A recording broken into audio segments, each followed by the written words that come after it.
जंगल के किनारे पर स्थित एक छोटे से टीले पर एक बकरी चकोरी अपने 3 बच्चों के साथ रहती थी।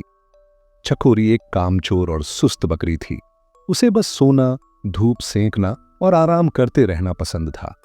जंगल के दूसरे जानवर दिन रात खाने की तलाश में लगे रहते थे, लेकिन चकोरी हमेशा यही कहती रहती थी कि कुदरत खुद सबको खिलाती है, हमें खुद को थकाने की कोई जरूरत नहीं।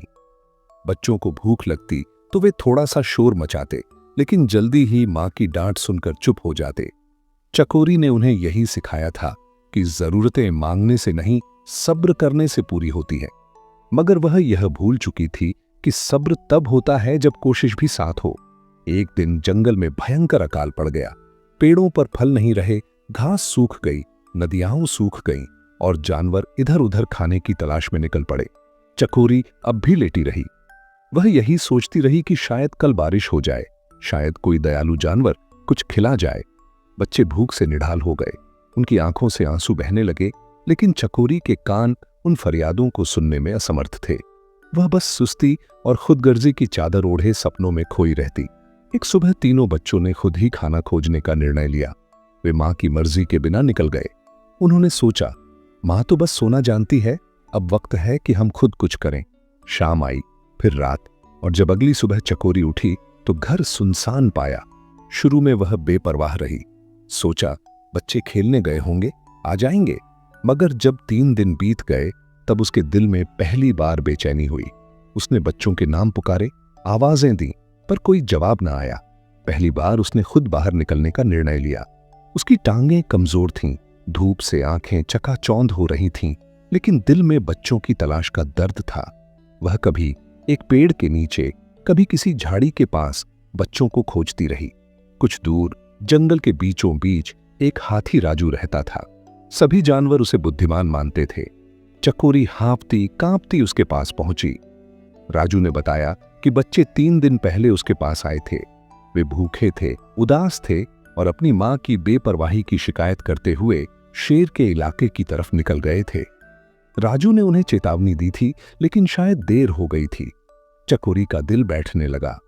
उसे कभी शेर से पाला नहीं पड़ा था, लेकिन जंगल के हर कोने में शेर की दहशत की कहानियां मशहूर थीं।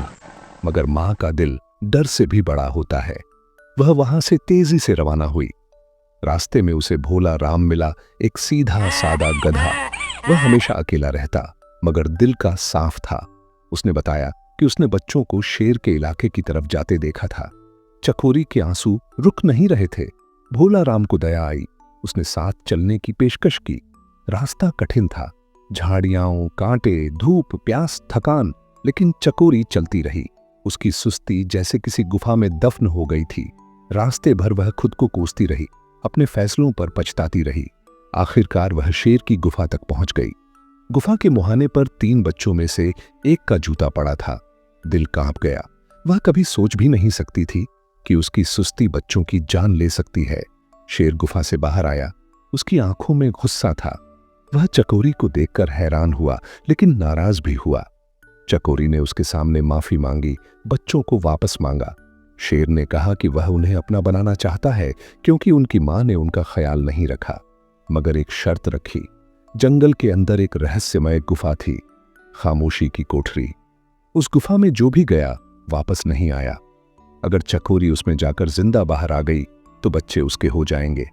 चकोरी ने एक पल की देरी किए बिना हामी भर दी। वह गुफा में दाखिल हुई। अंदर घना अंधेरा था और आवाजें गूंज रही थीं। उन आवाजों में उसकी अपनी आवाजें थीं, आलस की, डांट की, खुदगर्जी की। हर आवाज उसे उसकी नाकामी का ताना दे रही थी। चकोरी की सांसें रुकती जा रही थीं। उसके कदम लड़खड़ाने लगे, मगर उसने आंखें बंद की और सिर्फ अपने बच्चों की कल्पना की। उनके हंसते चेहरे, भूखी आंखें और मासूमियत उसके सामने आ गई। वह आगे बढ़ती रही। कई पलों बाद जब उसे लगा कि वह हार जाएगी, अचानक एक रोशनी की आभा प्रकट हुई। वह अंधेरे से बाहर निकल आई थी। शेर हैरान रह गया। उसने बच्चों को आजाद कर दिया। चकोरी ने बच्चों को गले से लगा लिया। उसके आंसू बच्चों के चेहरों पर गिरते रहे। बच्चों की माफी, चकोरी का प्यार और उसकी जीत, सब कुछ जंगल के पेड़ों ने महसूस किया। उस दिन के बाद चकोरी ने अपनी जिंदगी बदल ली। अब वह सुबह सूरज से पहले उठती, बच्चों के लिए खाना खोजती, दूसरों की मदद करती और सबसे बढ़कर खुद पर गर्व महसूस करती। हाथी राजू ने कहा कि जंगल ने आज एक नई बकरी को जन्म दिया है। शेर, जो खुद मां के प्यार से वंचित था, अब कभी किसी को नुकसान नहीं पहुंचाता। खामोशी की कोठरी सिर्फ एक परीक्षा थी और चकोरी ने वह परीक्षा सिर्फ हिम्मत से नहीं बल्कि अपने बच्चों के प्यार से जीती। कहा जाता है कि महाजंगल में आज भी जब हवाएं चलती हैं तो वे चकोरी की कुर्बानी और मां के प्यार की कहानी सुनाती है। वो खामोश राज जो सिर्फ दिल जानते हैं